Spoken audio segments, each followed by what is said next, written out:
नमस्कार प्रेक्षकांनो, लग्नानंतर होईलच प्रेमच्या आजच्या भागामध्ये काव्याला तर अगदी स्वर्गसुख मिळाल्याची फिलिंग मिळणार आहे पार्थमुळे. आणि दुसरीकडे नंदिनी चांगलीच कानउघडणी करणार आहे आर्याची. चला तर कशा पद्धतीने पुढे बघूया. पार्थ काव्याला रूममध्ये घेऊन येतो आणि डोळ्याला पट्टी असते तिच्या. अहो पार्थ, कुठे घेऊन चाललात? भिंतीवर धडक तर नाही ना द्यायला लावणार तुम्ही मला?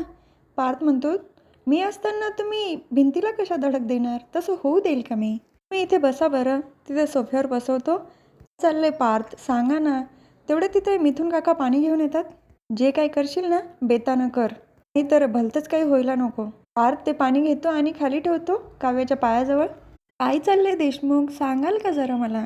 तर मिथून काका म्हणतात, जरा वेळ तयारी चालली. काका पण आहेत. तेव्हा मिथून काका म्हणतात, पण वास किती छान येतोय ना? तेव्हा म्हणते, हो मला पण वास खूप छान येतोय.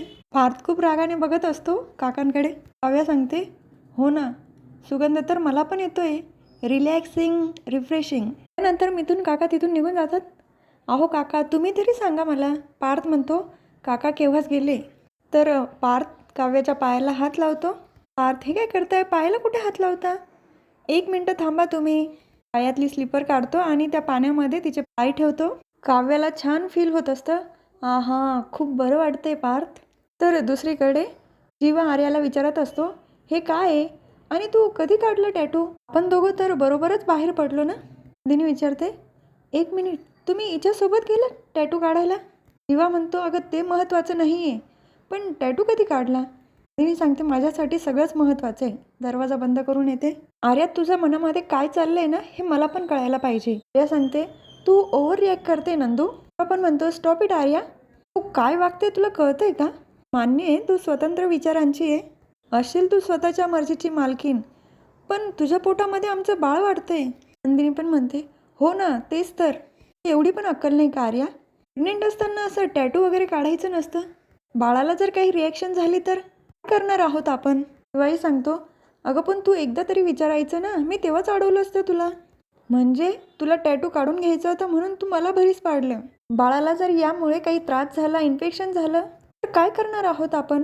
आर्या म्हणते, अरे बाळाची काळजी मला पण आहे. नंदिनी सांगते, तुला जर बाळाची काळजी असती ना तर तू टॅटू कधी काढलंच नसतं. आणि हे बाळ आमचे आहे, लक्षात ठेव तू. हे बाळ फक्त आमचे. नंदिनी जर बाळाला जन्म देऊ शकत नाही ना, पण मी चांगली आई होऊ शकत नाही असं नाहीये, कळलं ना? आणि जीवांनी जर बाबा नावाचा टॅटू काढला तर तू आई नावाचा टॅटू का काढला? याचा अर्थ काय होतो? हं, तुझ्या मनात जर तसं काही असेल ना तर सांगून ठेवते. एक मार्कर घेऊन येते आणि आर्याच्या हातावर बाळाची आई नंदिनी आहे म्हणून लिहिते. आता एक टॅटू केला ना, दुसराही टॅटू करून घे, बाळाची आई नंदिनी आहे म्हणून. आर्या जीवाकडे बघत असते. 1 मिनटं, माझ्याकडे बघूच नको. आतापर्यंत तुझ्या सगळ्या चुका मी पोटात घातल्या, सपोर्ट करत आलोय, पण नंदिनी जे बोलते ना ते अगदी बरोबर आहे. मी सांगते, अहो जीवा, तुम्ही तिच्याशी काय बोलत बसलात? चांगले डॉक्टरला फोन करा. हे टॅटूचं बाळाला काही रिॲक्शन तर होणार नाही ना? नाहीतर मग आपण हे टॅटू काढून घेऊ. तेव्हा म्हणतो, नाही नंदिनी, टॅटू परत काढता येणार नाही, कारण खूप त्रास होईल त्याचा. तेव्हा नंदिनी म्हणते, तुला आमच्या बाळाची काहीच काळजी वाटली नाही? बोल ना आर्या, का केलं तू हे? आर्या पण ओरडूनच म्हणते, बस करा तुम्ही आता, बस करा. तर दुसरीकडे पार्थ काव्याला डोळ्यावरची पट्टी काढायला लावतो. किती छान वाटतंय पार्थ, आणि हे सगळं माझ्यासाठी केलं तुम्ही? म्हणतो, नाही, माझे पाय तुम्ही उसने घेतले होते ना, त्या पायांसाठी केलंय. हो पार्थ, काही बोलतात. कसं आहे ना, इतके दिवसभर तुम्ही काम करतात, अभ्यास करतात, पाय पण थकत असतील ना तुमचे, म्हणून पाय दाबून देतो आणि तुमचं डोकं पण दाबून देतो. तिचे गुडघे दाबत असतो. काव्या म्हणते, माझं डोकं गुडघ्यात नाही आहे, तुमच्या रम्याचं असेल. अच्छा, माझी रम्या का? ठीक आहे, मग तिचे पाय दाबून देतो. काव्या रागाने बघते, अहो चेष्टा करतोय मी. खरंच हो देशमुख, पण तुम्ही जे काही करताय ना त्यामुळे मला स्वर्गसुख मिळतंय, स्वर्गसुख. पार्थही म्हणतो, हे सगळे संस्कार माझ्या आईने केले जीवा आणि माझ्यावर. तुमची बायको जेव्हा घरात येईल ना, ती बायको नंतर, पण आधी तुमची मैत्रीण असेल. आणि माझ्या आईचमुळे तुम्हाला रेडीमेड भारी नवरा मिळाला आहे. काव्या म्हणते, अच्छा, रेडीमेड भारी नवरा. मग ही फूट मसाज झाल्यानंतर आपण आईंना जाऊन थँक्यू म्हणूया. पण खरंच देशमुख, आत्ता जी मला फूट मसाज मिळाली आहे ना त्यामुळे खूप रिलॅक्स वाटतंय. थोड्या वेळेसाठी का होईना आईपणाचं, बाईपणाचं ओझं असं बाजूला ठेवल्यासारखं वाटतंय. खरंच मी खूप लकी आहे, मला तुमच्यासारखा नवरा मिळाला आहे. पण तुम्हाला बरं वाटतंय ना? काव्या सांगते, खूप बरं वाटतंय. आणि आपल्या बेबूला, त्याला तर खूप बरं वाटते. तर दुसरीकडे नंदिनी विचारत असते, बोल ना, काय बोलणार आहे? आर्या म्हणते, अगं मी हा टॅटू तुमच्या बाळासाठी नाही केला आहे. जन्मजयने जर बाबाचा टॅटू केला तर मी आईचा करणार आहे का? एवढा चीप विचारसुद्धा नाही आला माझ्या मनामध्ये. आज खूप दिवसानंतर माझ्या आईचा फोन आला होता मला. दुसरीकडे घर घेतलं आहे आणि सामान शिफ्ट करताना माझं बरंच सामान तिथे निघालं. मला भेटण्यासाठी पण बोलत होती. कशी जाणार असं पोट घेऊन? तिने मला विचारलंच असतं ना, या बाळाचा बाबा कोण आहे? काय उत्तर दिलं असतं मी तिला? मला तिची खूप आठवण येत होती. तिचे व्हिडिओज पण बघितले, फोटो बघितले. खूप डिस्टर्ब झाल्यासारखं वाटत होतं मला. म्हणून तिच्या आठवणीमध्ये मी आई टॅटू काढला आणि सगळा हायजेनिकचा विचार केला. मी आधी त्यांना विचारलं, तेव्हा त्या दादाला सांगितलं की मला टेम्पररी टॅटू काढून द्याल का? टॅटू परमनंट नाही आहे. तेव्हा म्हणतो, अगं पण हे सगळं तू आम्हाला आधी सांगायचं ना. तुम्ही मला संधी तरी दिली का बोलण्याची?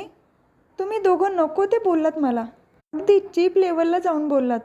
नंदिनी तिला शांत करण्याचा प्रयत्न करते. नंदिनीचा हात झटकून ती पुढे निघून जाते.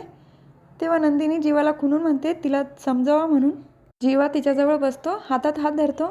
हे बघ आर्या, आमचं चुकलंच, आम्ही तुझं ऐकून घ्यायला पाहिजे होतं. नंदिनी, आपलं खरंच चुकलं. हां, आमच्या दोघांच्या वतीने मी तुझी माफी मागतो. तर आर्या मनात विचार करते, फायनली खूप दिवसानंतर तू आज मला जवळ घेतलं. तिचा हात बाजूला करते, सोड माझा हात. तिने समोर हात जोडूनच म्हणते, अ बाई, हे बाळ फक्त तुझं आहे, नवरा पण तुझा आहे. पण थोड्या दिवसासाठी माझ्या जीवनामध्ये जे काही आनंदाचा क्षण आला आहे, बाळाची चाहूल आली आहे आणि एवढी छान मैत्री आली, ती थोड्या दिवसासाठी मला अनुभव दे, नको हिरावून घेऊ. जीवा म्हणतो, नाही हिरावून घेणार कोणी तुझ्याकडून. तू एकटी नाही आहे, आम्ही आहोत तुझ्यासोबत. खरंच पण आर्या, मी हात जोडून तुझी माफी मागतो.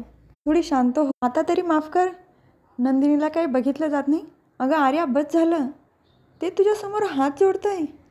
आता तरी सोड हे सगळं आणि जास्त ताणून धरू नको. मी पण तुझ्याकडे हात जोडून माफी मागते.